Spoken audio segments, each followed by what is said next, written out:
우리가 세 부분으로 나누어서 함께 살펴봅니다. 첫 번째는요, 백성 가운데 남은 예레미야의 이야기가 오늘 40장 1절에서 6절에 있습니다.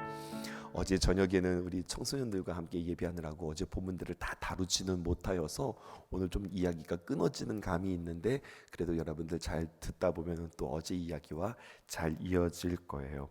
1절에 보니까 이렇게 기록되어 있습니다. 사령관 느부사라단이 예루살렘과 유다의 포로를 바벨론으로 옮기는 중에 예레미야도 잡혀 사슬로 결박되어 가다가 라마에서 풀려난 후에 말씀이 여호와께로부터 예레미야에게 임하니라. 묶였다가 풀리는 이야기가 성경에 기록되어져 있죠. 언제 그가 묶였었나? 우리 여기서부터 한번 생각해 보아야 하겠습니다.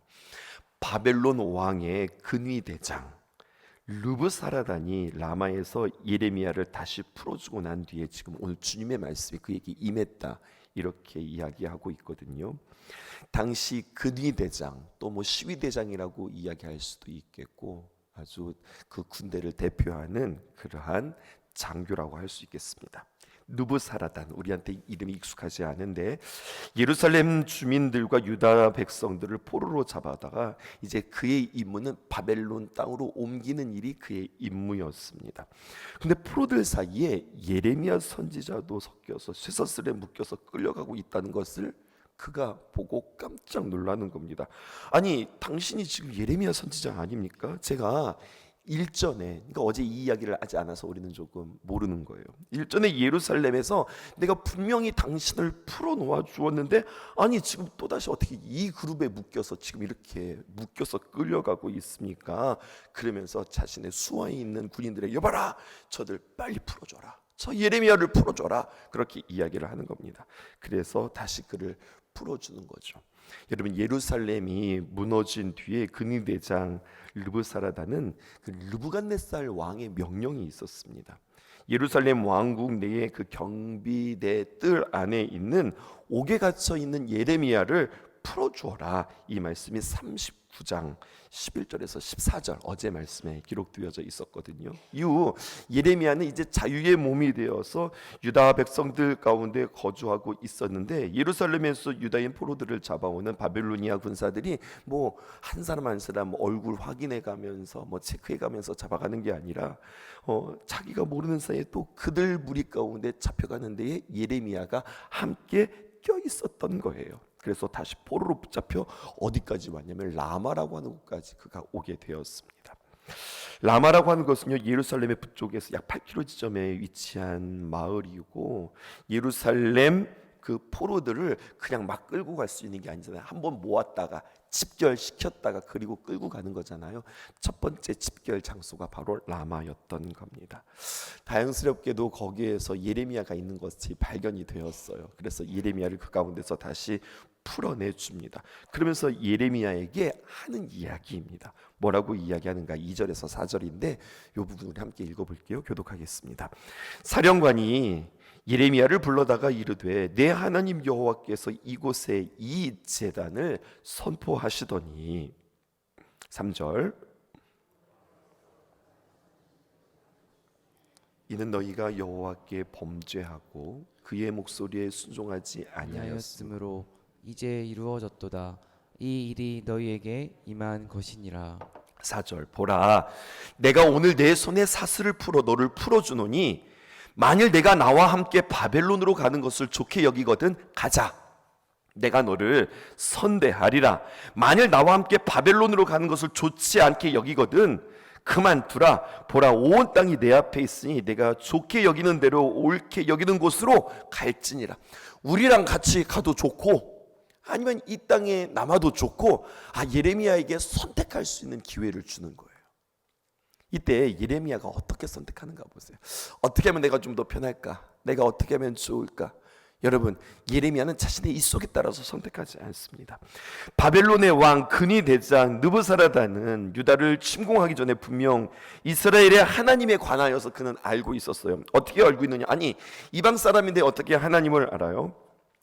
하나님의 심판에 대해서 그는 직접적으로 혹은 간접적으로 들었을 겁니다. 바벨론 사람들의 믿음 가운데는요, 이런 믿음이 있어요. 우리 민족을 지키는 신이 있고 너희들도 너희를 지키는 신이 있지.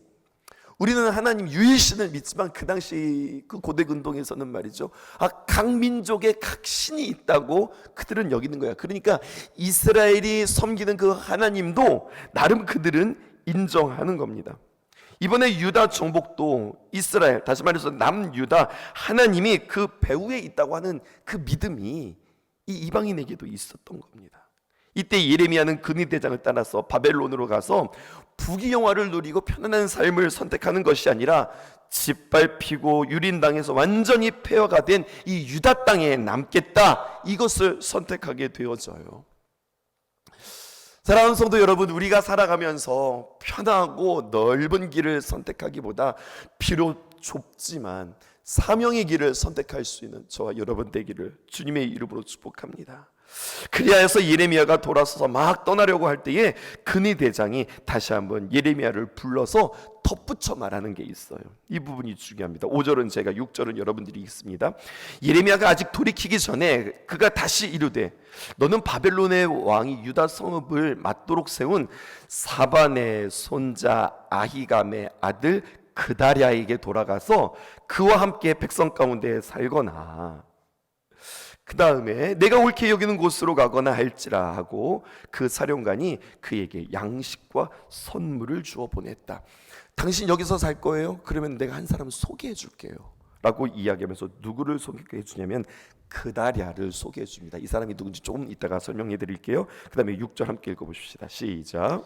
예레미야가 미스바로 가서 아이감의 아들 그다랴에게로 나아가서 그 땅에 남아있는 백성 가운데서 그와 함께 사니라.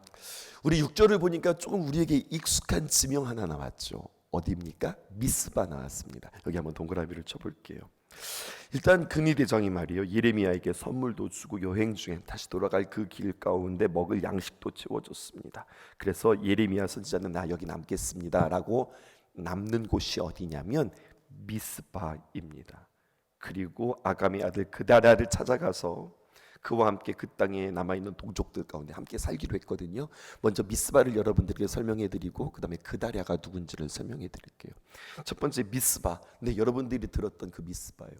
미스바의 처음 이야기는 어디에 나오냐면 여러분 그 사무엘의 이야기 나오기 전에 창세기에 보면 말이죠, 야곱이 라반으로부터 빠져나와서 고향으로 돌아오던 중에 이 탐욕에 눈이 멀었던 이 라반은 삼촌 말이야, 만만한 사람을 아니잖아요. 이 야곱 잡겠다고 쫓아오는 겁니다. 그때 야곱이 그 라반에게 항변합니다. 삼촌 도대체 나에게 왜 이러시냐, 그러면서 내가 삼촌에게 부족한 게 무엇이 있었느냐라고 하면서 막 항변을 하는데 그 야곱의 말재주가 좋아서 그런 것이 아니라 그렇게 말할 때 그의 마음을 하나님께서 움직이게 하세요. 라반의 마음을 돌이키게 하세요. 그래서 알았다, 내가 잘못했네 라고 이야기하고 야곱과 에서가 아니라 야곱과 라반이 화친을 맺었던 곳이 어디냐, 이곳이 미스바예요. 그리고 라반은 여기를 여갈사하두다라고 부르고 야곱은 이곳을 갈르엣이라고 부르기도 해요. 그러니까 그 똑같은 지명의 이름이 이제 세 가지가 나오는 거죠. 그리고 사사기 22장 1절에서 3절에 보면 말입니다, 사사기 시절에 이스라엘 회중이 모였던 그러한 광장과도 같은 역할들을 했던 곳이 바로 미스바입니다.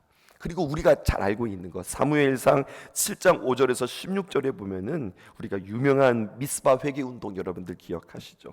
사무엘이 이스라엘 백성들을 불러 모으고 그들로 하여금 각성시키며 회개 운동을 일으켰던 곳이 미스바예요.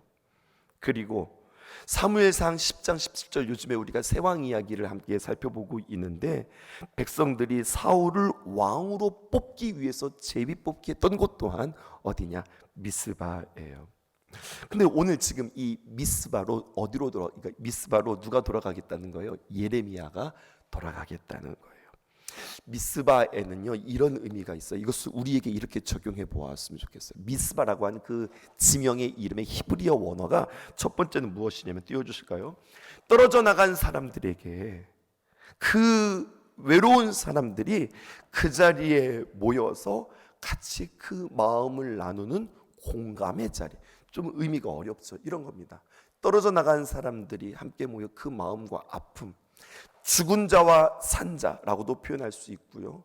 또 중심에 있는 자들과 바깥으로 처진 자들, 그들이 함께 모여서 그 마음을 나누는 것이 공감의 자리라는 거예요.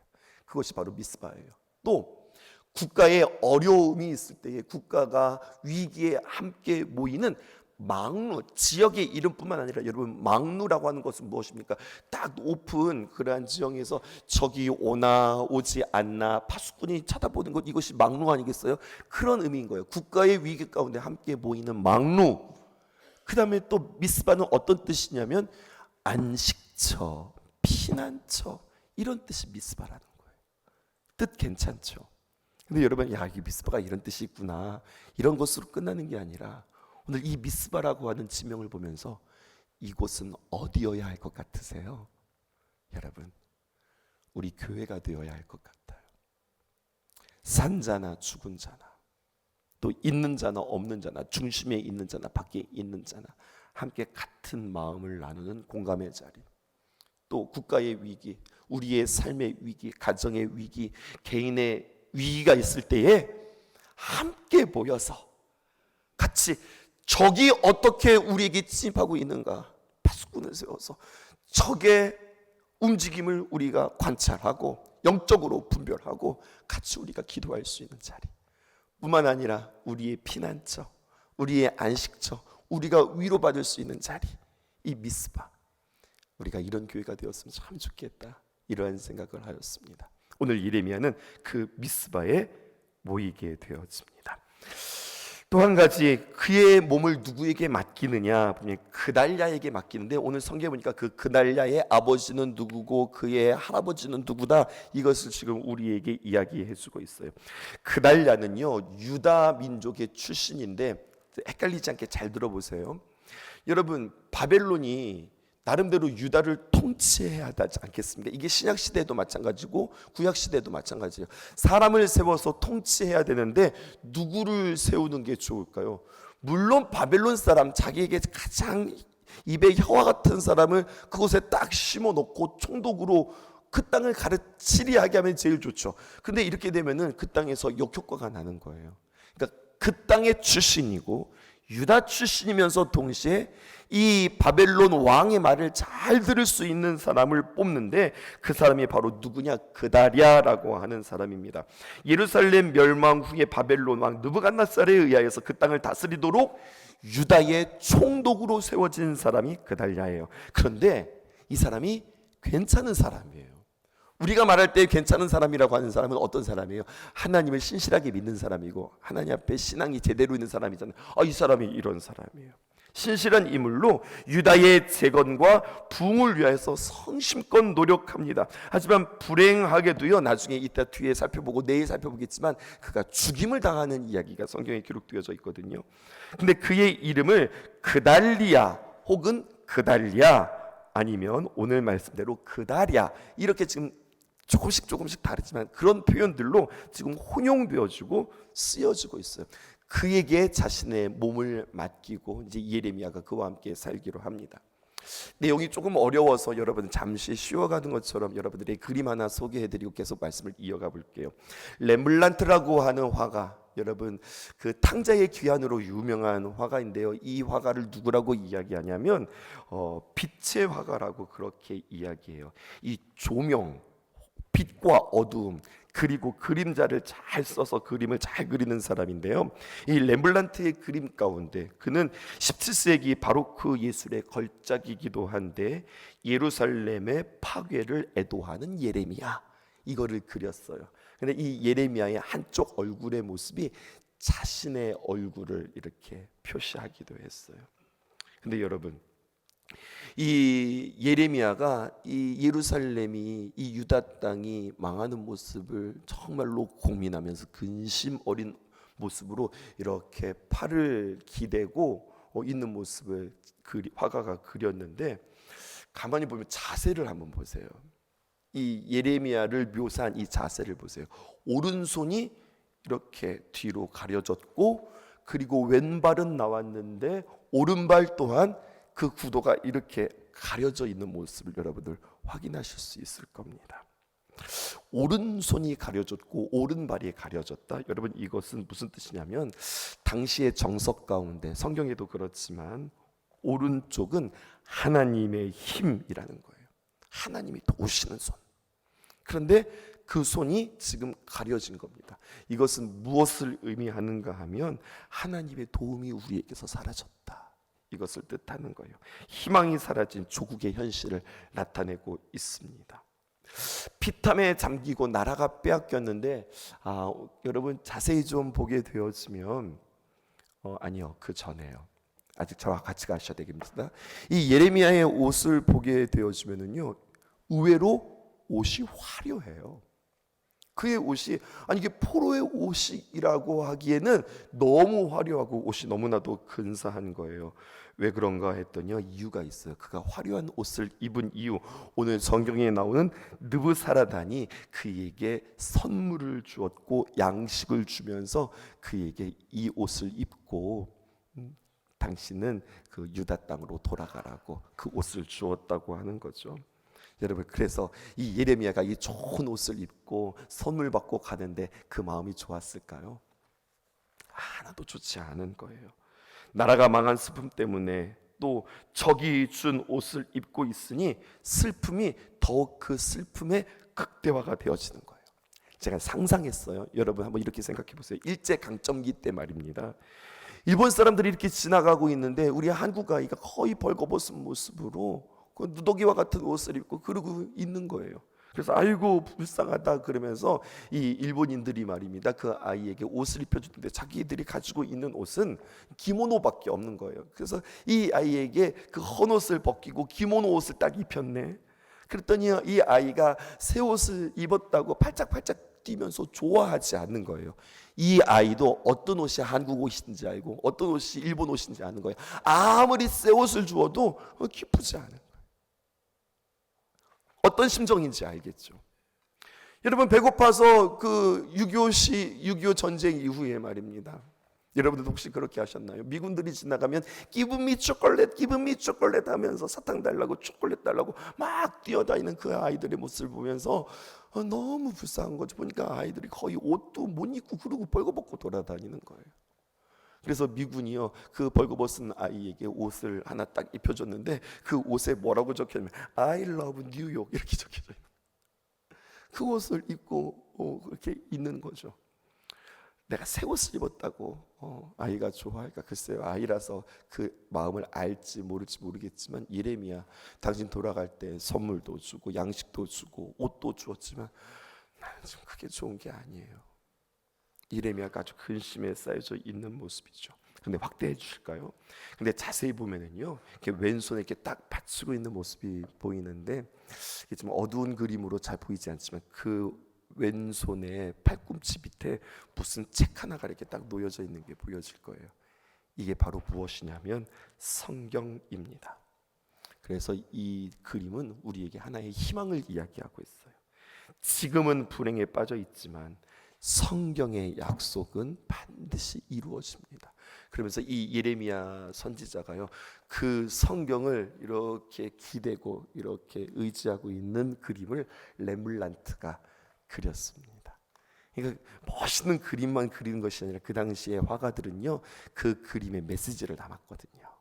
그러면서 예루살렘이 멸망하는 그 모습을 고민하는 예레미야, 예루살렘 파괴를 애도하는 예레미야, 이게 17세기에 그려졌던 그림이에요. 오늘 다시 한번 본문으로 돌아가 볼까요?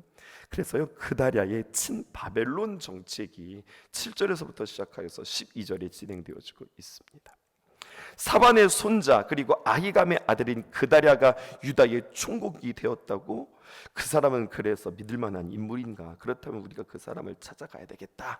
예루살렘 함락 후에 유다의 산과 들에서 부하들을 거느린 채 숨어 있었던 유다의 군대 지휘관들은 바벨로니아, 다시 말해서 바벨론 왕 아히감의 아들인 그다랴의 유다를 총독으로 세웠고요. 그리고 유다 땅에 남아있는 남녀 백성들과 어린 아이들 및 바벨론으로 끌려가고 있지 않은 채 빈민들에게 그에게 맡겨서 그로 하여금 다시 한번 다스리게 했다고 하는 소식들을 듣게 되었습니다.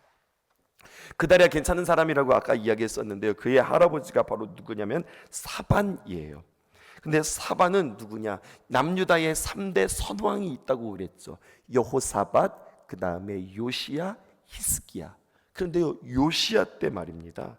그때 이 할아버지 사반이 요시야 왕과 함께 대신으로 있었어요. 그래서 성전 보수 중에 발견한 율법책을 왕에게 가져가서, 왕이시여, 내가 성전을 보수하다가 이 성경책을, 그러니까 이 두루마리를 발견했습니다라고 그 왕에게 갖다 준 인물이 바로 사반입니다. 그리고 그 두루마리를 발견하는 것으로 종교 개혁이 시작되었던 거죠. 그 단초를 열었던 사람이 바로 사반인데, 그게 바로 누구냐? 그다랴의 할아버지라는 이야기입니다. 그리고 사반의 아들이자 그다랴의 아버지 아히감은 요시야 왕 때에 파견한 특사 일원으로서 여선지자 홀다를 방문한 적이 있었다고 열왕기하 22장 12절에서 14절에 이야기하고 있어요. 그리고 예레미야가 유다의 멸망을 선포한 성전 설교로 예레미야가 위험에 빠졌을 때에 도와주고 보호했던 사람이 바로 아히감, 오늘 그다랴의 아버지였던 겁니다. 그러니까 말하자면 유다 사회에서 그다랴 집안은 뼈대 있고 지조 있는 명문 가문이고, 그리고 하나님 앞에 신실하게 섰던 그가 지금 나라의 위기 가운데 있을 때에 바벨론의 왕을 통하여서 그 땅을 다스리는 총독이 되었어요. 그러니까 뭔가 좀 희망이 보이는 거죠. 그래서 군대 지휘관들이 그다랴에게 호감을 가지고 그에게 찾아가기로 했던 겁니다. 그 당시에 이제 그다랴 행정부라고 우리는 표현할 수 있겠어요. 왜냐하면 그가 이제 총독으로서 다스리고 있으니까. 그런데 그가 행정부를 세우는데 어디에 세우냐면 예루살렘에 세우는 것이 아니라 어디에 세우는가? 미스바에 세운 겁니다. 그리고 이 소식을 전해 듣고 각처의 산과 들에 흩어졌던 지휘관들이 부하를 이끌고 미스바에 와가지고 그 그다랴를 찾는데 그들의 무리는 이렇게 되어진 겁니다. 누가 찾아왔는가? 8절에 보면은 그 인물들이 쭉 기록되어져 있어요. 그래서 그다랴가 그들을 환영하고 그들과 부하들에게 이렇게 맹세하죠. 9절과 10절. 제가 스토리 성경으로 여러분들에게 쉽게 읽어드릴게요. 9절과 10절을 띄워주시고 제가 읽어드리겠습니다. 여러분, 지금껏 바벨론의 군대에게 항복하지 않았지만 이제는 두려워하지 말고 바벨론에게 항복하세요. 뭐야, 이게 지금 우리나라의 이게 매국노야? 아니면 정말로 우리를 말하는 거야? 지금 헷갈리는 이야기를 지금 하고 있는 겁니다. 여러분, 이 땅에서 그대로 살면 바벨론 왕을 섬기도록 하십시다. 그러면 모든 일들이 잘 풀릴 거고, 또 그렇게 하는 것이 정녕 여러분들에게 유익한 것입니다. 나는 여기 미스바 성읍에 머물면서 우리에게 나오는 바벨론 사람들을 섬기는 한편, 여러분, 내가 바벨론 사람 앞장에서 그 앞잡이로 살아가는 게 아닙니다. 최대한 우리 민족, 우리 남유다의 이익을 위해서 여러분들의 대변자로 나서도록 하겠습니다. 나를 믿어주세요. 그럼 우리 여러분, 제가 명령합니다. 열심히 살아가십시다. 특별히 여러분들은 각자의 성읍에 들어가서 포도주와 여름 과일들과 올리브 기름들을 거둬들어 부지런히 농사하고 여러분 그것들을 부지런히 저장해 두십시오. 어떻게 들으면은요, 여러분, 이것들을 잘 모았다가 그 바벨론에게 잘 조공을 바치라는 이야기로 들려지기도 하고요. 또 어떻게 들으면 정말로 이들을 사랑하고 원하는 하나님의 마음이기도 하고요. 왜냐하면 이 이야기가 누구의 이야기랑 똑같으냐면 전에 예레미야가 이스라엘 백성들에게 끊임없이 했던 이야기가 바로 이 이야기잖아요. 지금 그 이야기를 그가 하고 있는 겁니다.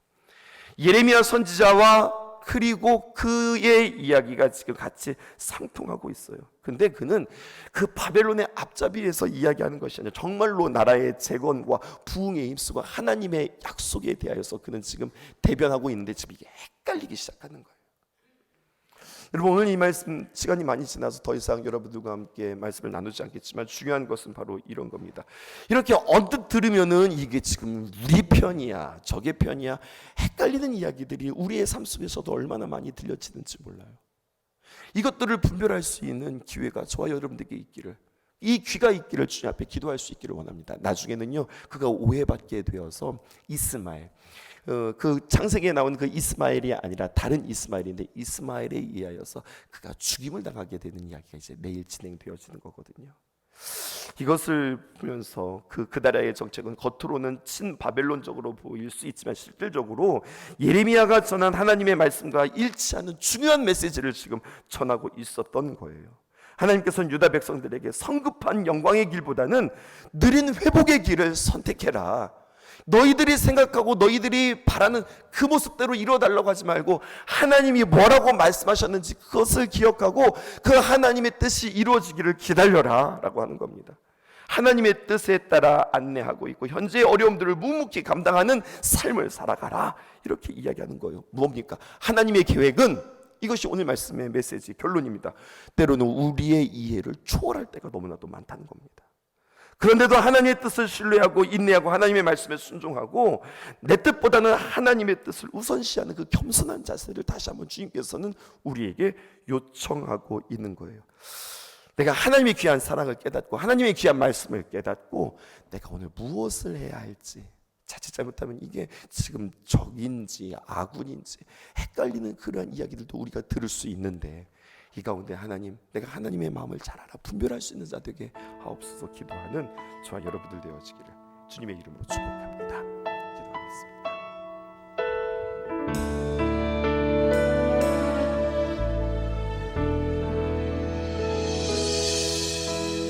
주님 다시 오실 때까지 나는 이 길을 가리라. 좁은 문 좁은 길 나의 십자가